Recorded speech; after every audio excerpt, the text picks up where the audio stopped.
नमस्ते, म हुँ छिरिङ लामा। हजुरहरूलाई यस ऐश्वर्या इन्टरटेनमेन्ट युट्युब च्यानलमा स्वागत छ। आज हामी तपाईहरू माझ एउटा यस्तो कलाकार उपस्थित गरिरहेका छौँ जो अहोरात्र चलचित्र क्षेत्रमा खटिरहँदा भएको घटनाको विषय वस्तुमा केन्द्रित हुनेछ। उहाँ हुनुहुन्छ निराजन थापा, जसले नेपाली चलचित्र क्षेत्रमा ठुलो योगदान पुर्याउनु भएको छ। बाँकी संवाद उहाँबाट।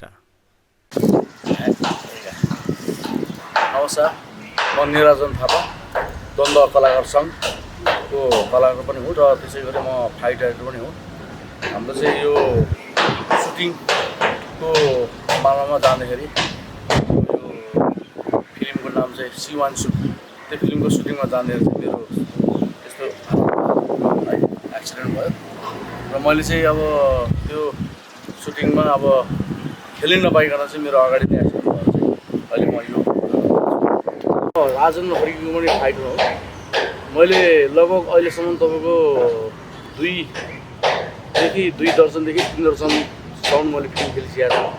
तपाईँको म अहिलेको मान्छे होइन, लगभग मेरो 20-22 वर्ष त म फिल्म खेलेको भइसक्यो होइन, फिल्ममा काम गरेको।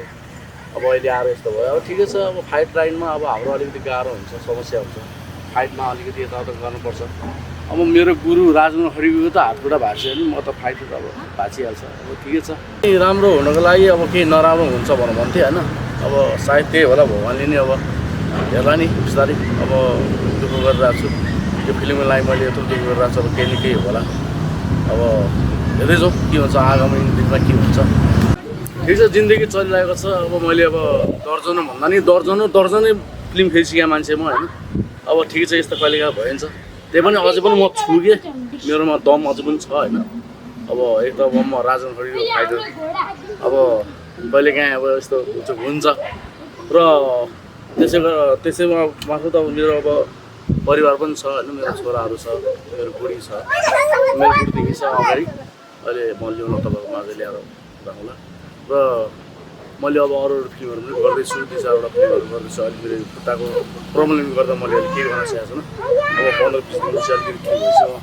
नयाँ फिल्म गर्दैछु मेरो। अहिले चाहिँ मैले सानो श्रेय फिल्म गरिरहेको छु। त्यो फिल्म चाहिँ हाम्रो 2 जात हो। त्यो फिल्ममा चाहिँ तपाईँको अब एक्सनको सम्बन्धी चाहिँ सब मैले नै गरिदिएँ। अब पहिला पनि त्यही हो, अब राजेन्द्र खड्कीले गर्दाखेरि राजेश हमाल, वीरराज भट्ट, निखिल उप्रेती होइन, अब भुवन केसी, यिनीहरूलाई वास्तवमा हिरो बनाएको, सुपर हिट हिरो बनाएको हामीले नै हो। किनकि अब राजेन्द्र खड्कीले एक्सन गराउने, हामीले गएर फाइट खेल्ने, उनीहरू आएर हामीलाई हान्ने। जस्तो अब हामीले यहाँ गरेर हान्न जाँदाखेरि उनीहरू उडेर किक हाम्रो छातीमा नहानेसम्म, हामी नढलेसम्म उनीहरू हिरो भएको होइन है। यो कुरो चाहिँ बुझिराख्नु तपाईँहरूले। उनीहरूलाई हिट बनाएको हामीले हो होइन। अब अहिले उनीहरू कारमा हिँड्छ, बजेरोमा हिँड्छ होइन। अब बाटोमा दियो भने अब कोही हिरोले अब बोल्छ, कोही हिरो बोल्दैन, कोही घमण्डी पनि हुन्छ, कोही नघमण्डी होला। अब प्रायः जस्तो अब त्यस्तै हुन्छ। अब ठिकै छ, अब यत्रो अब फिल्ममा दुःख गरेर छ, केही न केही त होला। पहिलाको फिल्म र अहिलेको फिल्ममा खेल्ने तरिका, फाइट डाइरेक्सनहरू, प्रविधिहरू कतिको फरक छ र अहिले कस्तो तरिकाले फिल्महरू चल्दैछ? पहिलाको भन्दा अहिले चाहिँ सजिलो लाग्छ होइन। पहिला हामीले तपाईँको अब बम बारुदहरू आफैले भर्ने, गनहरू अब आफैले पड्काउने, नजिकै अब बडी फिटहरू आएर ब्ल्याङ्क पड्काउने, कति प्रायलाई थाहा नभएर आलु बम यहाँ राखेर छातीमा पड्काउँदाखेरि हिरोको छाती पनि पाल भएर चाहिँ मैले देखाएको छु है। म त्यो डाइरेक्टरको म नाम लिँदिनँ होइन।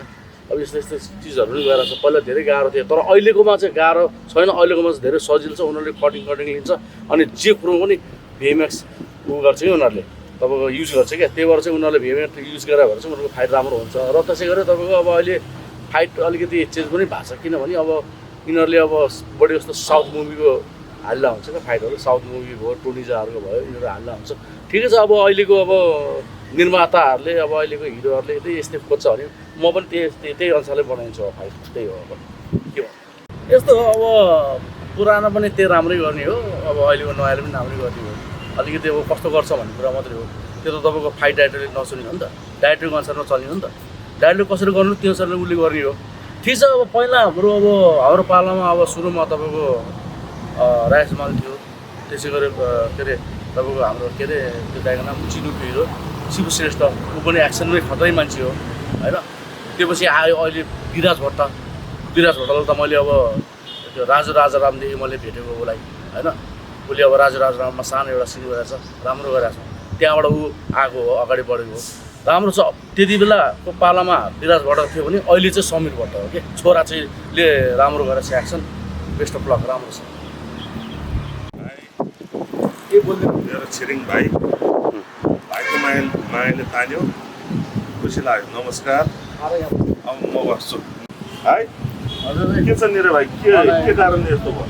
के भन्छ यो त नयाँ अब सुटिङमा अब छोरा मान्छे अब अलिकति भइहाल्छ। अब अस्ति रायन दाइको गुरुको यो हात गएको थियो एङ्गल, अब मेरो अहिले खुट्टा पनि गयो, यो पनि गयो। अनि यो हुनुको कारण कुन ठाउँमा भएको कि भयो लगभग तपाईँको भन्छ 7-8 दिन जति भयो, 7-8 दिन भयो। अब तपाईँको 2 दिन तपाईँको हस्पिटल इमर्जेन्सीमा बसी त्यहाँ डाइरेक्ट उनीहरूले पिकनिकको टिकट काट्नु पठाइदियो मलाई। अब अलिअलि खर्च उनीहरूले हेर्नु पऱ्यो।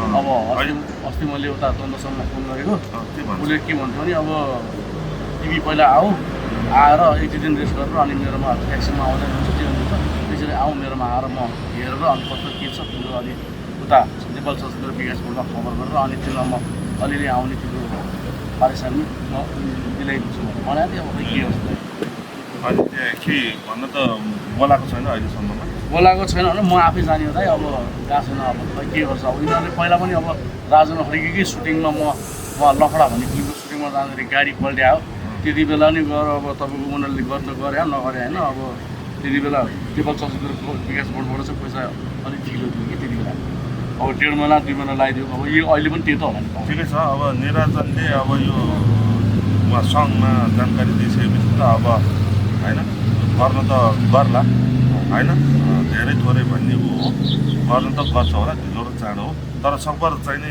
चाँडो गरिदिए चाहिँ नि केही राहत होला भाइलाई होइन।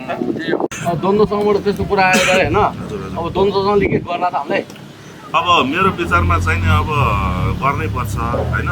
अब धेरै थोरै भन्ने त्यही हो। हामीले त अब भाइले त यो कोटाको विषयमा सबै बुझाइसक्यो होइन। अब मानवको नाताले हो भने होइन, बुझाएको भन्दा नि यस्तो हो दाइ, मैले अब उहाँहरूलाई फोन गरेर मैले पहिले भने हो, रायन दाइले सुरुमा मैले भिडियो कल गर्दाखेरि रायन दाइले नारायणलाई जोडेर चाहिँ ल यो मेरो फाइटर हो, ऊ फाइट राइटर पनि भइसकेको मान्छे, उसले 22वटा मेरो फिल्ममा 200वटा जति उसले फिल्ममा काम गरिसकेका मान्छे हो, ल उसलाई हेरिदिनु पऱ्यो भनेर भनेको थियो रायन खड्कीले है, गुरुबाले त्यसो भन्दाखेरि चाहिँ ल तिमी काठमाडौँ आउनु, पहिला काठमाडौँ आएर अलिकति सन्चो भएर आऊ, मलाई भेट अनि म हेरिदिन्छु भनेर भनेको थियो। अब उहाँले के गर्छ भन्ने कुरा हो कि पानी हुन्छ थ्याङ्क यू। अनि उहाँ चाहिँ मेरो वाइफ हो है, उहाँ चाहिँ मेरो वाइफ होइन। अब यस्तै हो, गरिबको जिन्दगी चलिरहेको छ अहिलेसम्म। अनि दाइ अब के छ त, अनि तपाईँको हाम्रो नेपाल चलचित्र विकास बोर्डबाट दर्शकबाट के हो? अब मेरो विचारमा त अब भाइ अब भाइको भनाइअनुसार मैले पनि अब यो यार हिरो बन्ने भनेर 51 सालमा प्रवेश गरेर होइन फाइटबाटै सिक्दै गर्दै जाँदा मैले पनि 200-400वटा फिल्म भयो। मेरो गुरु चाहिँ नि राजेन्द्र खड्की हुनुहुन्छ, उहाँले नि द्वन्द्व सङ्घ भन्ने एउटा भइपरि आयो खण्डमा केटाहरूलाई के हुन्छ भनेर उहाँले द्वन्द्व सङ्घ चाहिँ नि खडा गर्नुभएको। तर मेरो पनि गुरु हो राजेन्द्र खड्की, भाइको पनि गुरु रहेछ, त्यो धेरै खुसी लाग्छ। अब गुरुले त अब चेलालाई नराम्रो त गरिन्न, अब त गुरुबाले त्यो भने हुनाले भाइको त्यहाँ सङ्घमा दिया छ, केही न केही देला भन्ने मलाई एउटा ऊ छ होइन। मैले पनि विगत 51 सालदेखि हिरो बन्ने छिरेँ, अनि खेल्दै उहाँ पनि तपाईँको फेरि धेरै पुरानो मान्छे है, मभन्दा पुरानो मान्छे। अब म चाहिँ तपाईँको अनि उहाँ पनि धेरै पुरानो फाइटर हुनुहुन्छ र त्यसै गरी फाइट राइटर हुनुहुन्छ। सुरुमा उहाँले तपाईँको लगभग 16-17 वर्ष अगाडि रक्तिम क्रान्ति भन्ने माओवादी फिल्म उहाँले फाइट राइटर आफूले गरे हो, फाइट राइटर त्यो फिल्ममा मैले पनि खेले हो। र त्यसै गरी अब बाँकी कुरा अब उहाँले पनि भन्नु जस्तै अब रक्तिम क्रान्ति भन्ने फिल्म अब हामी जस्तै मेरो साथी राजेश र राजु मिलेर हामी दुईजना मिलेर रक्तिम क्रान्ति हामीले फाइट राइटरसँग त्यस्तै गर्दै मान्छेलाई इच्छा हुन्छ सधैँ फाइट मात्र भइन्न। अनि फाइट राइटरसँग गर्दै हामीले 2-4 दर्जनौँ गऱ्यौँ। अनि गर्दै गएपछि अनि हाम्रो निराजन भाइ पनि त्यो फिल्ममा एक्टरै हुनुहुन्थ्यो अनि गर्दै गर्दै अनि हामी यसरी निरन्तर मेरो यो दिनचर्या त्यसो पर्छ। अब यो फिल्म फाइट खेलेर त खानु पुगेन, अर्को बिजनेस गर्नुपर्छ। एउटा हाम्रो पर्द सो हबी होइन, ऊ गर्ने त्यो एउटा बानी परेछ। अब लुक्स पनि यस्तै, अब लुक्स चाहिँ नि अब जस्तै अब मेरो रान्दाई हुनुहुन्छ, अब रान्दाईले चाहिँ नि अब पैसा कमाउनु सिकाउनु भन्दा नि उसको कलाकारिता र उसको यो रूपहरू होइन मेरोमा प्रवेश गरेको छ। मैले रान्दाईलाई पनि सधैँ भन्छु, अब दाइले अब पैसा त अब आफ्नो बल बुद्धि बिजनेस गरेर कमाउने हो। एउटा दाइको उसको जोस् मेरो आत्मा डुबेको छ, जोस् रान्दाईले गर्दाखेरि नै हामी यहाँसम्म पुगे। अब मेरो भाइको यो गर्दा रान्दाईले नै उहाँ द्वन्द्व सङ्घमा भन्नुभएको थियो, द्वन्द्व सङ्घमा अब जोस् केही सुनेला, अब टाइम त लाग्छ होइन त भाइ। विराज भट्टलाई मार्ने सिन थियो हजुर, त्यो फिल्ममा तपाईँको अब उडी किक हान्नु पनि मास्टर टेकमा लिइरहेको छ राइन्दाले होइन। त्यति बेला अब मलाई यहाँ लाएर म अरूले पनि अरू साथीहरूलाई पनि अरू साथीहरूलाई यतातिर लाएर अरूले पऱ्यो 3-4जना घाइते भयो। त्यो विकास दाइको त यहाँ किलकिलेमा हान्दैछ, कम ठोकेर गाह्रो भयो नै। तातो पानी एकछिन माझेर लास्टमा कलल गऱ्यो, पछि लास्टमा खुल्ला पनि गऱ्यो। अनि के भन्यो भने अब हानिन्छ फाइट होइन, तर ओरिजिनलै हाम्रो फलामको त्यहाँ त होइन नि, हाम्रो पनि मासुबाट बनेको हो।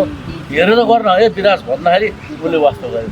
त्यति बेला अब तपाईँको अब त्यस्तो भयो होइन, अब लाग्यो अब उसले अब एक्सक्युज माग्नु पनि लिएन। अब ठिकै छ, अब हिरोहरू त्यस्तै हुन्छ पनि अब नराम्रो छ। अनि अहिलेको अवधारणा चाहिँ अब तपाईँको यदि मैले चाहेँ भने चाहिँ हाम्रो ज्यानलाई ठिक्क हुने चाहिँ अब हिरो चाहिँ त्यही अहिलेको विराज भट्टको छोरा के अरे समीर भट्ट हामीलाई जस अब मुभीमा गर्दाखेरि अब अरू त अब सानो जिउ डालका भन्छ। अहिलेको अब जेनेरेसनमा अहिले नयाँ उसमा चाहिँ नि विराज भट्टको छोरा समीर भट्ट, अब ऊ भाइसँग अब भेट्यो भने अब हामीले कुनै फिल्ममा डाइरेक्सन गरेर मौका पायो भने हामीले गर्नुपर्छ भाइलाई गरेर। त्यो अरू त छैन, अरू त चक्लेटी हुन्छ।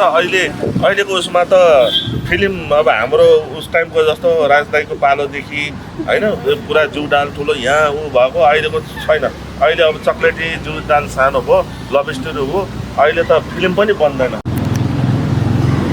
अनि अब बनाउनुपर्छ कि अब त्यो त अब बनाउनुपर्छ त। त्यो अस्ति त्यो उता कुरा भएको नि हाम्रो फिल्म गरेर के गर्नु, अब त्यो अब गर्नुपर्छ। अब केही दिनपछि अब त्यो मान्छेको बोलाउँछ, हामीले गर्नुपर्छ, हामीले ठिकै डाइरेक्सन। छ, अब अहिले मेरो पनि खुट्टा यस्तो छ, अब 15-20 दिन अझै टाइम लाग्छ होला, मेरो अझै 1 महिना त्यति बेलासम्म त अब होला नि त होइन। अब त्यो पनि लिएको हुनु।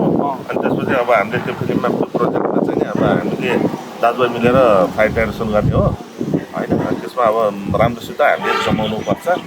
जो छ हेलो, म यहाँ इन्टरभ्यू दिँदैछु एकैछिन है। ल म यहाँ अब सकाएर आउँछु इन्टरभ्यू। एउटा भाइको त्यो खुट्टा भएको छ, अब त्यो हेर्न आएको म है। ल अहिले म आउँछु मेरो भाइ। अब मेरो फोन पनि आयो होइन। अब यस्तै एउटा फिल्म प्रोजेक्टको चाहिँ नि कुरा भइरहेछ। अनि त्यसमा अब डाइरेक्सनको विषयमा लिएर कसरी के कसरी बनाउने, अब त्यस्तै लाखौँकोमा अब त्यो हालेर अब त्यही त हो नि, मान्छेसँग पैसा भन्ने बित्तिकै हुँदैन। अब सबैसँग मिलाएर हामीले बनाउनु लाग्छ। अब निरे भाइ हामी मिलेर गर्ने हो। अब खेलाउने हो त, खेल्नु भन्दा अब हामी खेल्ने होइन, हामीले खेल्नु 25-30 वर्ष भयो। अब हामीले अब आउने न्यू जेनेरेसनहरूलाई हामीले खेलाउने, सबैलाई चान्स दिने हो हामीले, बुझ्दैन। हामी यो त्यो होइन, जस्तै हाम्रो औँला 5वटा सब फरक हुन्छ नि, हामीले पक्ष विपक्ष त्यो नगर्ने, हामीले सबैलाई मुट्ठी पारेर खेलाउने हो। त्यो मुट्ठी डल्लो बनेर यो गऱ्यो भने के हुन्छ, मजबुत हुन्छ, हामी एक हुन्छौँ। त्यही हो र त्यही हो है भाइ। अब धेरै कुरा गर्नु त इच्छा थियो, अब फोन आयो, अब त्यहाँ पनि अब त्यही उसमा जानुपर्ने भयो। जो भाइको अब सङ्घबाट ढिलो चाँडो हो, तर अवश्य मेरो मन छ, अवश्य पैसा आउँछ, धेरै थोरै। जोस् अब रान्दाईले बोलिदिएपछि बादशाह हो नि त, किङ हो नि त होइन। अब हामी उहाँकै ऊ हो, त्यही हो। ल मलाई खुसी लाग्छ। अहिले म बिदा हुन्छु भाइ, हस् ल है त ल।